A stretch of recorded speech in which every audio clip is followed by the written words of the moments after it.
चुकी हैं और नेता अपने एसी के कमरे में बैठ करके ठहाके मार रहे हैं, हंस रहे हैं। एक बच्चा घर में बैठ करके अपने सपनों को कुचल के रो रहा है और ये लोग वहां संसद में बैठ करके मस्खरी करते हैं एक दूसरे पर ये लोग मतलब कटाक्ष करके वहां हंसते हैं। बच्चे किसी को टैग कर देंगे ट्विटर पर तो तब नेताओं को पता चलता है कि इस देश में चल क्या रहा है। छात्र वर्ग, ये जवान वर्ग जो इस देश की नेताओं के द्वारा जो या सिस्टम के द्वारा या खराब अधिकारियों के द्वारा, भ्रष्ट अधिकारियों के द्वारा जो टेढ़ी रीढ़ की जा रही है, उसको हम सीधा करेंगे और मिलकर करेंगे। मैं व्यक्तिगत तौर पे कहूं कि मेरा जीवन तुम सबकी वजह से है। अगर अपना जीवन भी कुर्बान करना पड़ेगा इस व्यवस्था में बदलाव करने के लिए तो हम कर दें और बेझिझक कर दें, बिना किसी संकोच के, बिना डरे, बिना झुके कर देंगे। तो ये एक मोमेंट होगा, हम आपको बताएं।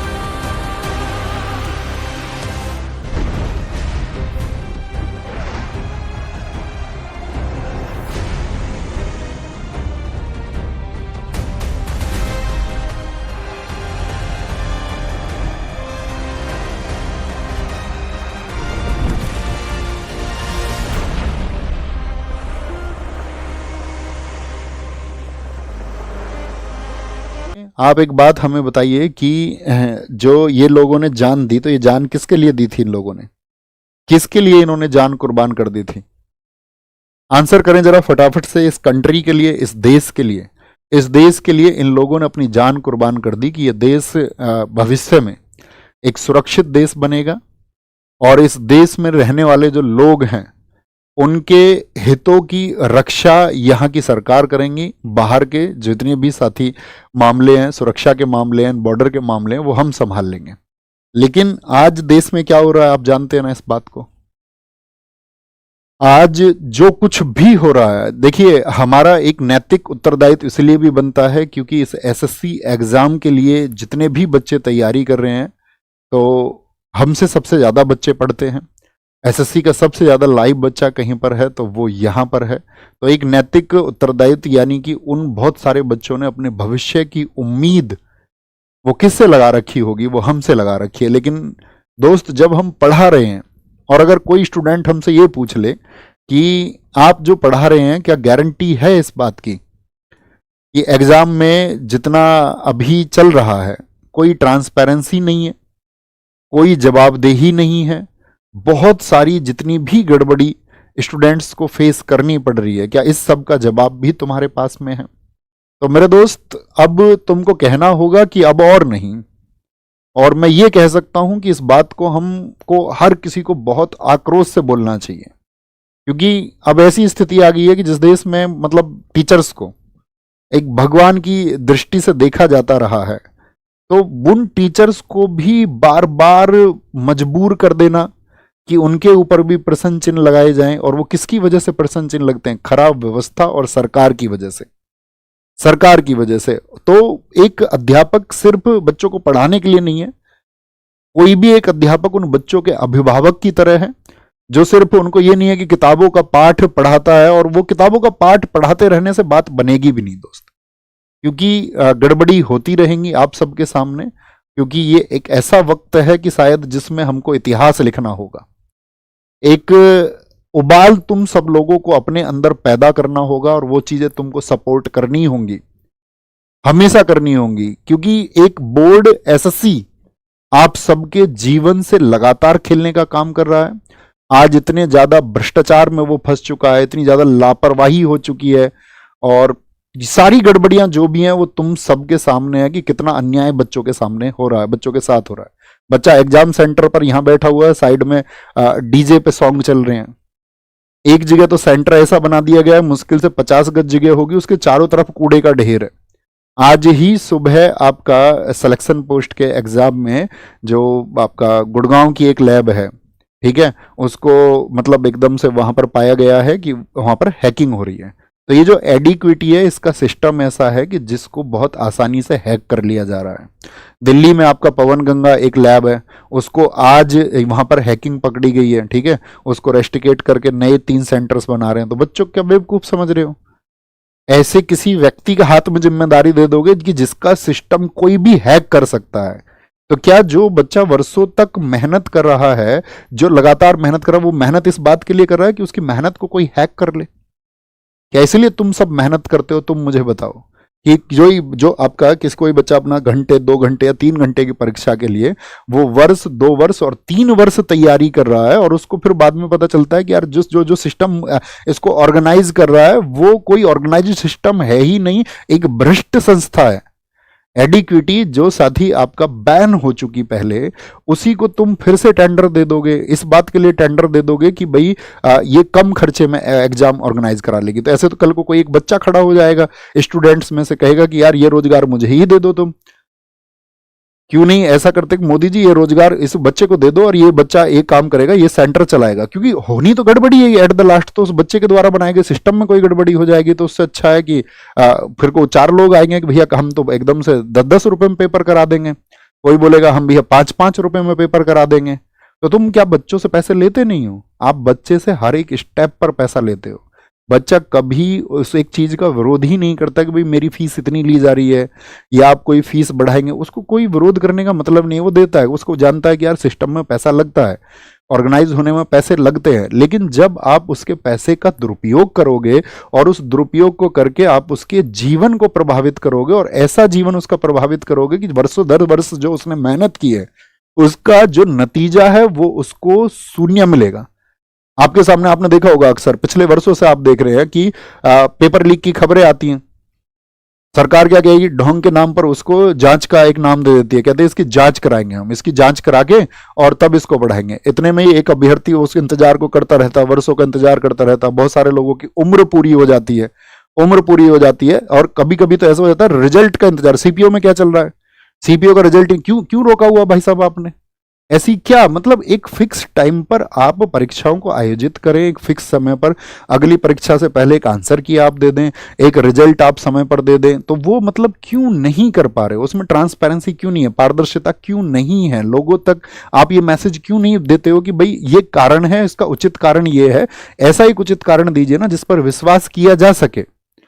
जितनी भी धांधलियां हैं, जितनी भी भर्तियों में देरी है, जितने भी पद गायब हो रहे हैं, जितनी भी पारदर्शिता की कमी है, ये अब कॉमन बातें हो चुकी हैं इस देश में, कॉमन बातें हो चुकी हैं। और नेता अपने एसी के कमरे में बैठ करके ठहाके मार रहे हैं, हंस रहे हैं। एक बच्चा घर में बैठ करके अपने सपनों को कुचल करके रो रहा है, और ये लोग वहां संसद में बैठ करके मतलब मस्खरी करते हैं एक दूसरे पर ये लोग मतलब कटाक्ष करके वहां हंसते हैं। बच्चे किसी को टैग कर देंगे ट्विटर पर, तो तब नेताओं को पता चलता है कि इस देश में चल क्या रहा है, कि मुझे इस बच्चों के पक्ष में सदन में बोलना है या नहीं बोलना। कभी कभार बहुत बच्चे ट्वीट कर देंगे किसी को टैग कर करके, तो नेताओं को सुध आ जाती है कि हाँ ठीक है, ये सही मुद्दा है, इस पर बहुत सारे बच्चों का जन आक्रोश है, इस पे बच्चे आक्रोशित है, तो इस पक्ष में मुझे बोलना चाहिए। लेकिन फिर वही बात आपका एक समय के बाद में नहीं सुनी जाती है। अभी आप देखिए कितना बोला गया रेलवे रिफॉर्म्स को लेकर के, तो नहीं सुना किसी ने। खूब ट्वीट किए, सब लोगों ने ट्वीट किए। तो हम सिर्फ एक सवाल पूछना चाहते हैं कि क्या ये मतलब ऐसे न्यू इंडिया को हम चाहते थे? क्या ये सही में न्यू इंडिया है, जहां ऐसी स्थिति आ गई है कि छात्र वर्ग इस देश में सड़कों पर बैठने के लिए सोच रहा है, जहां पर छात्र हर पल ये सोच रहा है कि मेरा भविष्य सुनिश्चित होगा भी या नहीं भी होगा? क्या जो मैं तैयारी कर रहा हूं इसको एक दिशा मैं दे भी पाऊंगा? क्या मैं सफल हो भी पाऊंगा? क्या इसी न्यू इंडिया की संकल्पना हम करते हैं दोस्त? आप बताइए मुझे। क्योंकि आप परीक्षा नहीं ले रहे हैं सिर्फ, और परीक्षा लेके उसके बाद में जब बच्चा धांधली, हैकिंग, किसी भी फर्जी कोई भी एंट्री करा लेना, पैसे वाले बच्चों की, कहीं पर भी ये सुनने में आया, कहीं पर भी आपका किसी खराब व्यवस्था को आप लोगों ने जिम्मेदारी दे दी बिना किसी जांच पड़ताल के। क्या ये एक बच्चे के विश्वास का कत्ल नहीं है? जो विश्वास वो इस देश के प्रति रखता है, इस देश के उन सर्वे सर्वाओं के प्रति रखता है कि हाँ वो लोग हमारे लिए कुछ सोचेंगे, क्योंकि हम इस देश के बच्चे, हम सुनते आए कि जिस ओर जवानी चलती है उस ओर जमाना चलता है। लेकिन ये भारत क्यों नहीं चल रहा है उस जवानी के लिए? ये भारत के नेता क्यों नहीं तड़प रहे हैं उन जवानों के लिए कि ये वही लोग हैं जो कल सिस्टम में बैठेंगे, यही लोग हैं जो इस देश को सुधारने का काम करेंगे, और इनको एंटर कराने के लिए जो व्यवस्था है वो एकदम से भद्दी व्यवस्था है। क्योंकि ऐसा नहीं है ना कि कोई भी छात्र जिस भर्ती को पास करके जाएगा, भर्ती होगा, कल को उसको सिस्टम चलाना है ना आगे। अगर आप उसको पहले ही इस देश की व्यवस्थाओं के बारे में इतनी उसकी मानसिकता को या उसकी मन में ऐसी चीजों को आप घर करा देंगे कि इस देश का तो सिस्टम ही ऐसा है, तो क्या वो उस सिस्टम को नहीं स्वीकारेगा? कल कैसे वो गर्व करेगा, मतलब व्यवस्थाओं पर? कैसे वो देश पर गर्व करेगा? कैसे इन नेताओं के लिए वो ये सोचेगा कि हाँ, ये मेरे लिए कुछ अच्छा सोचेंगे? बच्चे को पढ़ाने के लिए उसके माँ बाप बहुत जगह पर मजदूरी कर रहे हैं, और बहुत जगह पर लोग अपनी जमीनों को बेच रहे हैं, अपने खेतों को बेच रहे हैं कि हाँ, कल मेरा बच्चा कुछ अच्छा कर जाएगा और चीजें एकदम से सही पटरी पर आ जाएंगी। कोई पूरी रात को बच्चा जागकर इस बात के लिए पढ़ रहा है कि कल एक दिन एक सवेरा आएगा, और उस सवेरे के होने के बाद में वो संघर्ष थोड़ा सा विराम ले लेगा, वो संघर्ष थोड़ा सा थम जाएगा। लेकिन जब उसके पास ये खबरें पहुंचती हैं तो उसका विश्वास टूटता है, उसका रातों को जाग करके जो मेहनत करना था वो एकदम से खत्म हो जाता है, और वह इस सिस्टम के सामने हार मान लेता है। मेरे दोस्त, ये हार मानने का वक्त नहीं है। खुद से वादा करना कि अब क्रांति होगी, और अब आंदोलन होगा, और इस देश के हर घर से आवाज उठेगी, और इस बात के लिए आवाज उठेगी कि हमारे साथ अब इनजस्टिस और नहीं हो सकता, हमारे साथ अब अन्याय और नहीं हो सकता है। और बस मैं तुमसे इतनी बात कह सकता हूं कि तुम डरना मत, झुकना मत। और क्योंकि अगर हम डर गए ना दोस्त, और अगर हम झुक गए, तो इस देश की जो टेढ़ी रीढ़ जिस किसी ने भी की है उसे हम कभी सीधी नहीं कर पाएंगे। और ये छात्र वर्ग, ये जवान वर्ग जो इस देश की नेताओं के द्वारा, जो या सिस्टम के द्वारा, या खराब अधिकारियों के द्वारा, भ्रष्ट अधिकारियों के द्वारा जो टेढ़ी रीढ़ की जा रही है, उसको हम सीधा करेंगे और मिलकर करेंगे। मैं व्यक्तिगत तौर पे कहूं कि मेरा जीवन तुम सबकी वजह से है। अगर अपना जीवन भी कुर्बान करना पड़ेगा इस व्यवस्था में बदलाव करने के लिए, तो हम कर देंगे, और बेझिझक कर देंगे, बिना किसी संकोच के, बिना डरे, बिना झुके कर देंगे। तो ये एक मूवमेंट होगा। हम आपको बता चुके हैं 31 को टीचर्स की मीटिंग होगी आपस में। सब टीचर्स आपस में डिसाइड करेंगे कि कैसे एक परफेक्ट वे पर चलना है, ताकि आपकी चीजों में जो आवश्यक सुधार होने चाहिए वो कैसे किए जाएंगे। और अगर उन सब चीजों को कंसीडर नहीं किया जाता है तो ये सिर्फ एक प्रोटेस्ट नहीं, ये भविष्य बचाने का आंदोलन होगा, इस प्रशासन को जगाने का आंदोलन होगा, और उस हर एक युवा आवाज को संगठित होना होगा जो इस खराब सिस्टम के खिलाफ में लड़ना चाहती है, जो ये चाहती है कि ये लड़ाई हो। क्योंकि बहुत कॉमन सी चीज है ना, सब जानते हैं क्या होना चाहिए भाई। एक कैलेंडर फिक्स हो जाए, फिक्स डेट हो जाए, एक आंसर की आ जाए बच्चों के पास में, उसको पता रहे कि भाई मेरी गलतियां कहां पर हैं, क्या पैटर्न चल रहा है। अब तुम किसी भी नई संस्था को कम से कम एक समय पहले बताओगे ना बच्चों को कि भाई क्या पैटर्न होगा परीक्षा का, साल 6 महीने पहले बच्चों को इन्फॉर्म करोगे कि भाई ये पैटर्न होना चाहिए, ताकि बच्चा उस मानसिकता से खुद को तैयार कर ले। अब बच्चे को पता चलता सिलेक्शन पोस्ट का है जी, वो सब कुछ पैटर्न चेंज हो गया है, अब उसके 10 दिन बाद जो सीजीएल देने वाला है उसके दिमाग में क्या प्रश्न होंगे। जिसने साल 6 महीने 2 साल तैयारी की, उसकी मनोस्थिति क्या होगी इस समय, उसके क्या वो अपनी तैयारी पर फोकस कर पा रहा होगा, या उसके दिमाग में सिर्फ एक ही प्रश्न चल रहा होगा कि यार पैटर्न क्या रहेगा।